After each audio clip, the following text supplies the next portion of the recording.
नमस्कार, जय हिंद। कैसे हैं आप सब? उम्मीद है बहुत अच्छे होंगे और पढ़ाई जो है जबरदस्त तरीके से कर रहे होंगे। मैं आपके लिए आज लेकर के आ गया हूँ कक्षा 10वीं का हिस्ट्री, जो कि अध्याय 1 है। उस अध्याय का नाम है यूरोप में राष्ट्रवाद का उदय। और इस चैप्टर से जो है हम टॉप 30 ऑब्जेक्टिव क्वेश्चन को करने वाले हैं, जो पिछले कई वर्षों में पूछे गए हैं और इस साल भी पूछने का उम्मीद है। तो बिल्कुल आप इस क्लास को मिस नहीं करेंगे और हमारे साथ बने रहेंगे। आइए एक-एक करके उस टॉप 30 क्वेश्चन को जो है जान लेते हैं। तो देखिए पहला नंबर पर प्रश्न क्या है? रॉबर्ट वन कहाँ का निवासी था? क्या फ्रांस या जर्मनी, ब्रिटेन या ऑस्ट्रिया? यहाँ पे ये ऑस्ट्रिया होगा, थोड़ा छूट गया हुआ है कि नहीं? ये जो था ब्रिटेन का निवासी था, आप इसको ध्यान रखेंगे। नेक्स्ट देखिए। देखिए सेकंड नंबर में क्या है? यंग यूरोप का संस्थापक कौन था? मतलब यंग यूरोप का जो है संस्थापक कौन था? ऑप्शन है मेजिनी, गेरेबाल्डी, काउंट काउर और बिस्मार्क। इसका सही उत्तर जो होगा मेजिनी होगा, आप ध्यान में रखेंगे। नेक्स्ट देखिए। नंबर 3 है इटली के एकीकरण का मसीहा कौन था? ऑप्शन है मेजिनी, मेटरनिख, नेपोलियन, गैरिबाल्डी। कौन था? तो मेजिनी था। देखिए पूछा जाएगा कि मेजिनी जो था ना, किसके एकीकरण का मसीहा था? तो किस जगह का? तो इटली का। आप इसको ध्यान रखेंगे, ऐसे भी घुमा फिरा के पूछा जा सकता है, ठीक है ना? देखिए आगे। देखिए मोस्ट इंपोर्टेंट क्वेश्चन यहाँ पे कि जर्मनी के एकीकरण के लिए कौन उत्तरदायी था? क्या काउंट काउर, क्या बिस्मार्क या मेजिनी या गैरिबाल्डी? तो बिस्मार्क था, ध्यान रखेंगे इसका। क्या होगा इसका? बिस्मार्क था। क्या है? तो जर्मनी के एकीकरण के लिए। यानी बिस्मार्क जो था किसके एकीकरण के लिए उत्तरदायी था? तो जर्मनी के एकीकरण के लिए। इसको ऐसे भी पलट के पूछा जा सकता है, बिल्कुल ध्यान रखेंगे आप, ठीक है? देखिए आगे। 5 नंबर, जर्मनी के एकीकरण का प्रमुख वास्तुकार कौन था? या मेजिनी, मेटरनिख, नेपोलियन या बिस्मार्क? तो अभी मैंने बताया, देखिए बिस्मार्क होगा इसका। क्या आंसर होगा? तो बिस्मार्क होगा, है कि नहीं? देखिए आगे। नंबर 6, इटली एवं जर्मनी के एकीकरण के विरुद्ध कौन था? मतलब इटली एवं जर्मनी के एकीकरण के विरुद्ध कौन था? इंग्लैंड, रूस, ऑस्ट्रिया या प्रूसिया? तो इसका होगा ऑस्ट्रिया। इसमें ट्री होगा, ये ऑस्ट्रिया। ऑप्शन नंबर इसका सी होगा। क्या कह रहा है? तो इटली एवं जर्मनी के एकीकरण के विरुद्ध। तो ऑस्ट्रिया जो था किसके एकीकरण के विरुद्ध था? है बताइए तो इटली एवं जर्मनी के एकीकरण के विरुद्ध था। ऐसे भी पॉलिटिकल क्वेश्चन पूछा जाएगा आपको एग्जाम में, तो घबराना बिल्कुल नहीं है। इसलिए तो मैं बोलता हूँ मेरी क्लास को देखते रहो, पढ़ते रहो, दोनों तरफ से मिलेगा आपको, है कि नहीं? यानी ऑप्शन को क्वेश्चन और क्वेश्चन को ऑप्शन ऐसे भी बनाया जा सकता है कि नहीं? इटली एकीकरण में निम्न में से किसका संबंध नहीं है? ध्यान देना यहाँ पे, किसका संबंध नहीं है? ये नहीं समझना है, नहीं है दिया गया है। ऑप्शन में बिस्मार्क, मेजिनी, काउर और गैरिबाल्डी। ये तीनों तो था भाई, मेजिनी, काउर और गैरिबाल्डी तो था ही भाई, लेकिन ये बिस्मार्क जो था ये नहीं था। इसके कर्म नहीं थे, इसकी क्या था? इसके विरुद्ध था ये। अभी क्वेश्चन पूछा गया है, इसको पढ़ के पूछा गया, यहाँ पे ध्यान देंगे आप, ठीक है ना? देखिए आगे। फ्रांस में सामंतवाद का अंत कब हुआ? और अथवा में यहाँ पे दो प्रश्न जोड़ दिया गया है। फ्रांसीसी क्रांति कब हुई? दोनों का आंसर एक ही होगा। क्या 4 अगस्त 1789, 18 नवंबर 1789, 24 सितंबर 1789, 21 मई 1789? इसका सही उत्तर जो होगा 4 अगस्त 1789, ठीक है ना? यानी 4 अगस्त 1789। ओके, नेक्स्ट देखिए। हनोई समझौता कब हुआ था? हनोई समझौता कब हुआ था? इसको ध्यान रखेंगे। ऑप्शंस क्या है?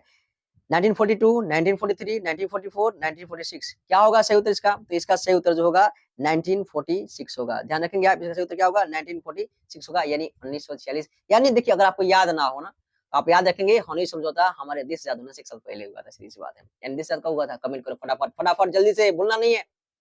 बिल्कुल बिल्कुल सही उत्तर 1947। तो 1 साल पहले क्या हो जाएगा? 1946, ठीक है? देखो आगे। 10 नंबर, फ्रांस में किस शासक वंश की पुनर्स्थापना वियना कांग्रेस द्वारा की गई? किस कांग्रेस द्वारा? तो वियना कांग्रेस द्वारा। ऑप्शन है हैप्सबर्ग, अर्लिया वंश, बुर्बो वंश और जारशाही। क्या होगा? इसका सही उत्तर होगा बुर्बो वंश। आप इसको ध्यान रखें। क्या है? तो फ्रांस में किस शासक वंश की पुनर्स्थापना दोबारा स्थापना की गई? किसके द्वारा? तो वियना कांग्रेस के द्वारा। यानी कहने का मतलब बुर्बो वंश की स्थापना जो है, यानी पुनर्स्थापना जो है किसके द्वारा की गई?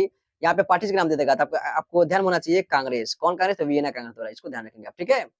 नंबर 11, यूरोपीय सभ्यता का पालन किसे कहा जाता था? ध्यान देंगे, यूनान को, जर्मनी को, इटली को या ब्रिटेन को? ये यूनान लिखा हुआ है, ये यूनान का आंसर, इसका यही ऑप्शन होगा, ये नंबर ध्यान रखेंगे। नेक्स्ट नंबर 12, यूरोप का मरीज यूरोप का मरीज किसे कहा जाता था? क्या तुर्की को या मिस्र को या यूनान को या पोलैंड को? तो इसका सही उत्तर तुर्की होगा। ध्यान रखेंगे, तुर्की को क्या बोला जाता था जी? तो यूरोप का मरीज बोला जाता था। आप इसको ध्यान रखेंगे, ऐसे भी पूछा जाएगा, ठीक है ना? देखिए आगे। नंबर 13, बिस्मार्क क्या था? क्या कवि था या नाटककार था या संगीतज्ञ था या कूटनीतिज्ञ था? इसका सही उत्तर कूटनीतिज्ञ होगा। क्या होगा? तो कूटनीतिज्ञ होगा। आप इसका ध्यान रखेंगे। देखिए अगला। नंबर 14, वियना सम्मेलन कब हुआ? कौन सम्मेलन भाई साहब? वियना सम्मेलन कब हुआ? कब हुआ? तो 1815 ईस्वी में होगा। आप इसका ध्यान रखेंगे, ऐसे ही दिख रहा है 1815 ईस्वी में कौन सम्मेलन हुआ? तो वियना सम्मेलन हुआ। आपके बिल्कुल बुक के जो पढ़िएगा ना तो उसमें हेडिंग में ही दिया हुआ है, ध्यान रखेंगे आप, ठीक है ना। देखिए आगे नंबर 15, विलियम प्रथम कहाँ का शासक था? बहुत मोस्ट इंपोर्टेंट क्वेश्चन है। विलियम प्रथम कहाँ का शासक था? ध्यान रखेंगे, क्या इटली का या प्रसा का या ऑस्ट्रिया या यूनान? ये जो था ना भाई साहब, ये प्रसा का जो है शासक था। तो प्रसा का शासक कौन था? तो विलियम प्रथम। ध्यान रखेंगे, कौन सा? विलियम प्रथम। बहुत ही मोस्ट इंपोर्टेंट क्वेश्चन मैं करवा रहा हूँ, है कि नहीं। अगर आपको अपने दोस्त से थोड़ा बहुत मोहब्बत हो, प्यार हो, तो उसको भी आप शेयर कर सकते हैं, इसमें क्या लगता है, कुछ नहीं, ठीक है ना। उसका भी आपके साथ साथ जो भी हो अच्छा हो जाएगा, है कि नहीं। देखिए आगे नंबर 16, मेजनी का संबंध किस संगठन से था? ध्यान रखेंगे, बहुत मोस्ट इंपोर्टेंट क्वेश्चन। बाप रे, ये बार बार पूछा गया है, मैं बोल रहा हूँ ना, मतलब बार बार पूछा गया ये कि मेजनी का संबंध जो है किस संगठन से था?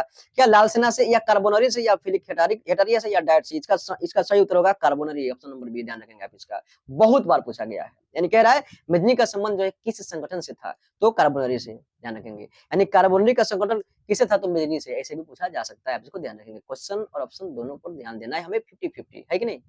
नंबर 17, जुल्वेराइन एक संस्था थी, क्या चीज की संस्था थी? क्या क्रांतिकारियों की या व्यापारियों की या विद्वानों की या पादी सामंतों की? देखिए इसका सही उत्तर जो है ना, व्यापारियों की। ये व्यापारियों की एक संस्था थी। तो व्यापारियों की एक संस्था थी जिसको किस नाम से जाना जाता था?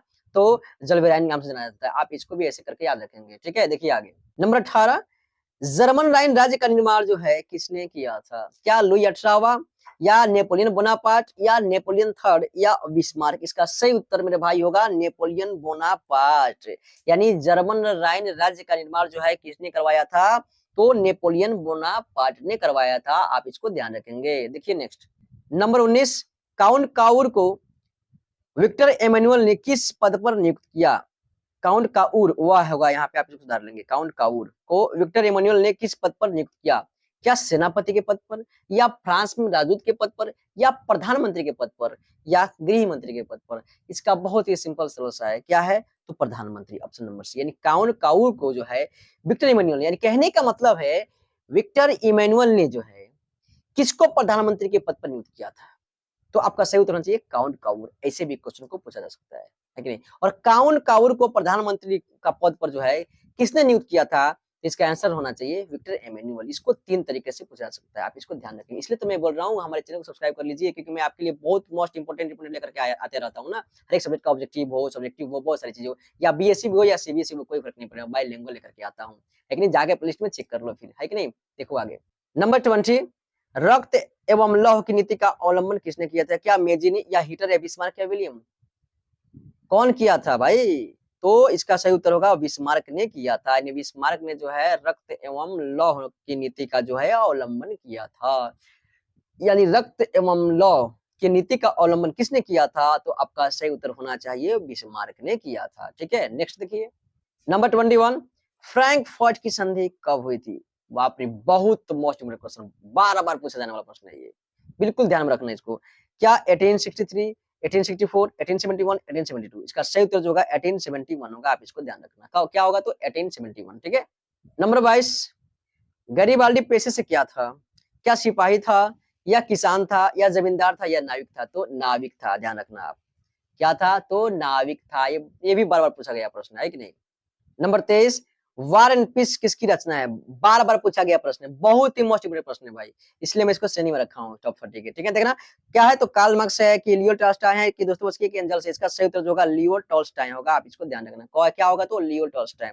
लियो टॉल्स्टॉय जो है वार एंड पीस की रचना की थी, ध्यान रखना इस चीज को, ठीक है। देखो आगे, देखो नंबर 24, किस युद्ध के बाद जर्मनी का एकीकरण पूरा हुआ? किस युद्ध के बाद जर्मनी का एकीकरण पूरा हुआ? तो इसका सही उत्तर आपका होगा सेडान का युद्ध। तो जर्मनी भी था और क्या था? इटली भी था, दोनों साथ में था। जर्मनी भी था और क्या था? तो इटली भी था। इसको आप ध्यान में रखेंगे। इन दोनों का साथ में जो है, मतलब किस युद्ध के बाद, यानी सेडान के युद्ध के बाद जो है इटली और जर्मनी का साथ में एकीकरण हुआ है। इसको ध्यान रखिए आप, ठीक है ना। देखिए आगे देखो 25 नंबर, किस युद्ध के बाद जो है इटली का एकीकरण पूरा हुआ? इस क्वेश्चन को अभी मैंने किया, जस्ट पीछे वाला क्वेश्चन है ये, 24 नंबर क्वेश्चन। इसका आंसर जो है आप कमेंट में फटाफट लिखो, मैं नहीं बताने वाला, बिल्कुल नहीं बताने वाला हूँ।